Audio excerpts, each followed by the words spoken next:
ये क्वेश्चन ध्यान से देखिए, बहुत ही इंटरेस्टिंग क्वेश्चन है। ये हमारा जो फैलिसीज हैं लॉजिकल रीजनिंग की, उसके अंदर से आया है। तो इस क्वेश्चन को हम ध्यान से पढ़ेंगे तो हमें समझ में आएगा कि इसमें कौन सी फैलिसी जो है वो लग रही है। तो पढ़ते हैं इसको।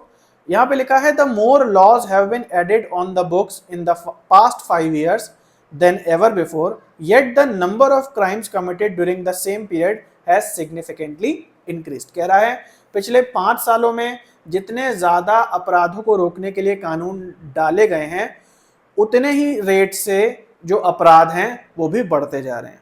मतलब पिछले 5 सालों में कानून बढ़ते चले जा रहे हैं अपराधों को रोकने के लिए, और उसी के साथ साथ हम देख रहे हैं कि अपराध भी बढ़ते चले जा रहे हैं।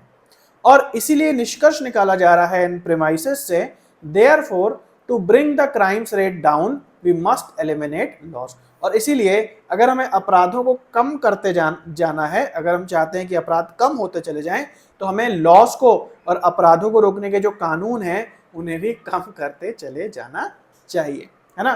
फिर से समझ लो क्या कह रहा है। यहाँ कह रहा है कि पिछले 5 सालों में हम कानून जो है स्ट्रिक्ट करते जा रहे हैं, अपराधों के लिए कानून बनाते चले जा रहे हैं, और उसी के साथ जो है अपराध और बढ़ते चले जा रहे हैं। इसका मतलब अगर अपराधों को कम करना है तो हमें उन बनाए हुए कानूनों को भी हटा देना पड़ेगा और उन्हें भी कम करते जाना पड़ेगा, है ना। तो कौन सी फैलिसी जो है इसके अंदर कमिट हो रही है, ध्यान से समझो।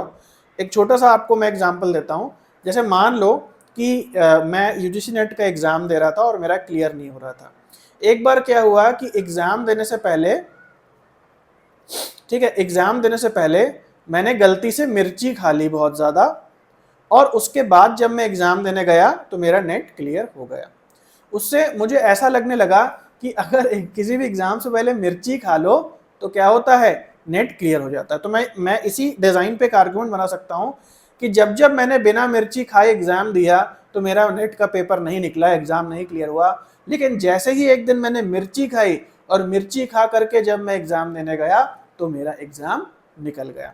आप समझ पा रहे हो, सेम वैसी ही फैलिसी इस आर्गुमेंट में है। मेरी बातें सुन के आपको समझ में आ रहा होगा भाई ये तो सही नहीं है जो मैं बोल रहा हूँ, लेकिन कभी कभी बच्चे समझ नहीं पाते हैं कि इसके अंदर फैलिसी क्या है। फैलिसी है भाई, क्या फैलिसी है, जो कारण परिणाम का संबंध है वो गलत है, कॉज और इफेक्ट का जो संबंध है गलत है। जिस तरीके से मिर्ची कारण नहीं है मेरे नेट के पेपर निकल जाने का, उसी तरीके से जो बढ़ते हुए लॉज हैं वो एसोसिएटेड नहीं है, वो सही कारण नहीं है बढ़ते हुए क्राइम्स का।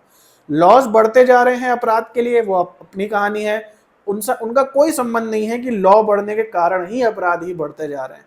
लेकिन अगर हमने इन दोनों को साथ में देख लिया और फॉल्स कॉज एंड इफेक्ट का रिलेशन लगा दिया तो हम गलत निष्कर्ष उससे निकालेंगे। जैसा कि यहाँ क्वेश्चन में दिया है कि कानून कम कर दो अपराध के तो अपराध भी अपने आप कम हो जाएंगे। तो यहाँ पे सही आंसर है चौथा, यानी फॉल्स कॉज की फैलिसी।